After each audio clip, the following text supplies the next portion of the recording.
Hi, my name is Sasha. I'm a crypto attorney, and here's an update on the various bankruptcy news this week.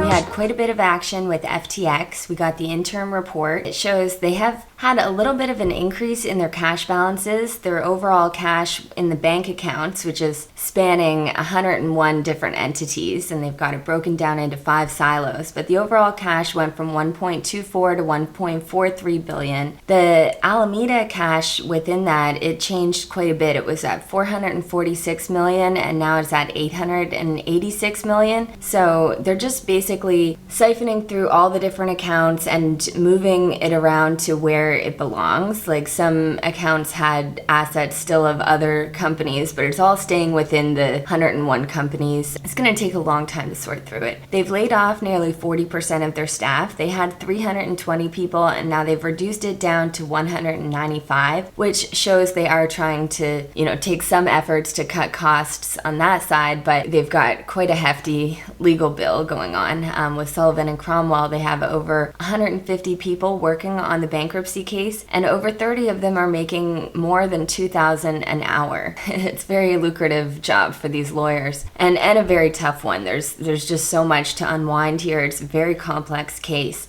We did see a judge order that SBF needs to be limited from using Signal. Not sure how they're going to enforce that. Signal's, quite a private messaging app, so I don't know how they'll say, here's your phone, but don't ever use Signal on it. But anyway, he's been told not to contact people. He had contacted Rayne Miller, the attorney with Sullivan and Cromwell and former general counsel, asking if they could kind of collaborate and see if they have the same recollection. Some people said it was akin to witness tampering, him contacting these people, but really witness tampering is a term that usually involves some kind of physical threat, blackmail, something like that. So I don't think what he did was quite witness tampering, but he's been told not to contact anyone from Alameda or FTX. He's appealing it. His attorney, Mr. Cohen, has said those are a lot of his friends. His therapist was a former staff member, so he needs to be able to contact some of them for emotional support. We'll see what happens. And they also filed a motion to ask for him to have access to some of the bank accounts. I don't know why he would need that access, maybe to put his defense together, but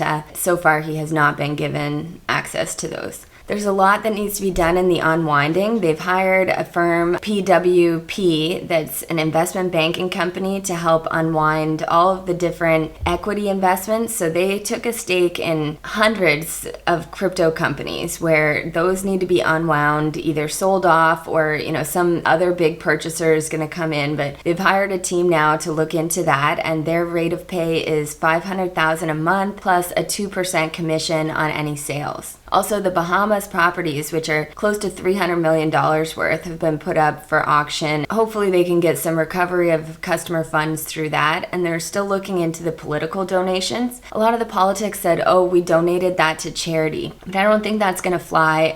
It needs to come back to the bankruptcy estate, not go to charity if it was inside that look-back period, the last 90 days before bankruptcy. With BlockFi, we haven't seen a huge update in the last week. We know they are actively looking for bidders to come in and buy up some of the distressed assets. What we do know is there's at least 2 categories of creditors. The creditors who had assets in the non-interest bearing accounts, those people are going to likely get their money back sometime this year. BlockFi filed a motion to return those assets to creditors. It's clearly carved out in the terms of service that those assets are not part of the bankruptcy estate, but we're still waiting for the judge to decide. Customers that had their assets in the interest-bearing accounts, that has been determined to belong to the bankruptcy estate. So it's going to take a while to unwind. There's a loan for $1.2 billion that's owed from FTX and Alameda. So if they can recover any of that, it will help those creditors, and also the various asset sales and restructuring process. Celsius bankruptcy, we saw the Examiner report this week, which was scathing. It used the P word, Ponzi.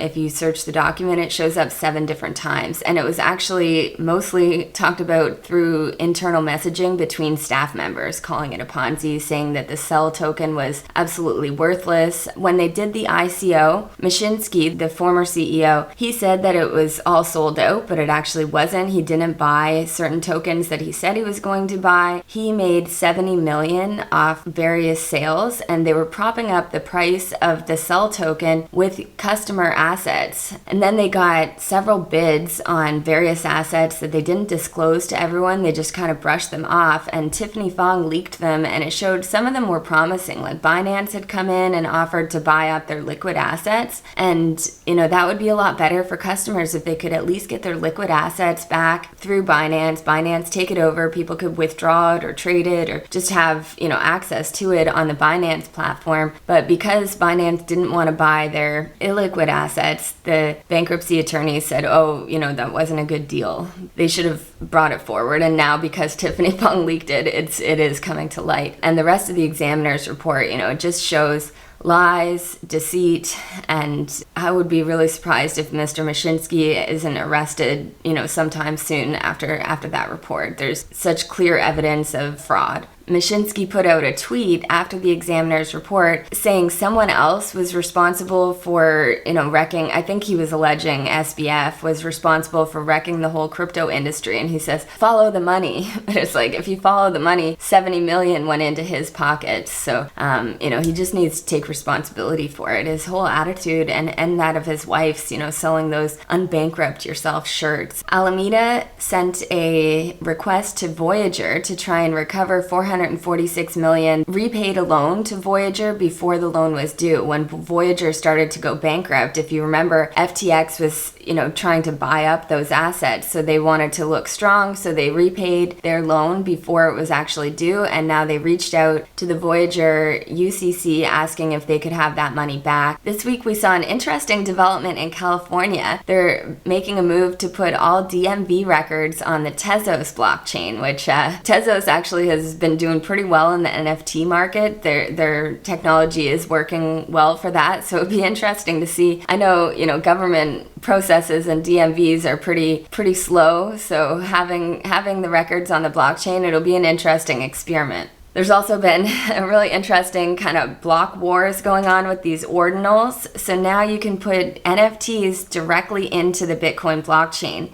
Certain people like Luke Dash Jr. are trying to find workarounds because they say it's going to bloat the chain. It's unnecessary data to have in there. But a lot of people are saying, this is actually the best way to preserve free speech. No one can stop anyone from uploading it. You have to run a node to be able to use an ordinal. So it's encouraging more people to get nodes, download the Bitcoin Core wallet, secure the blockchain. You can upload anything. The problem is, how long until people are uploading child porn, and then everyone that's running the Bitcoin blockchain could be deemed, a distributor of it or something like that. So it could create, various vectors for attacks on Bitcoin, but I don't think it's going to stop. There's so much support for it, and everyone seems very excited to get their NFTs right on the blockchain. It's more secure for them compared to having them on Ethereum, where there's a lot of scams on MetaMask and people are losing their NFTs, or the person hosting the NFT just stops hosting it. Once it's actually in the chain, every node that validates Bitcoin, keeps these NFTs safe and preserved over the long term.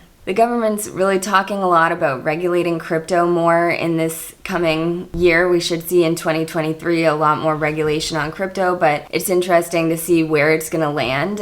Is the SEC going to be the main regulator? Will the CFTC step up and try and regulate it? Are they going to create a new asset class? Are they going to force exchanges to register with the SEC and act like a regular stock exchange? None of the existing rules were designed for peer-to-peer technology, so they're really scrambling. We've had Bitcoin for a long time now, but they just don't know how to treat it from a regulatory perspective, and they just want to capture every transaction, see who's doing what. They want KYC on everyone so that they can know they're collecting the right amount of tax. And that's the update. Thanks, and have a great day.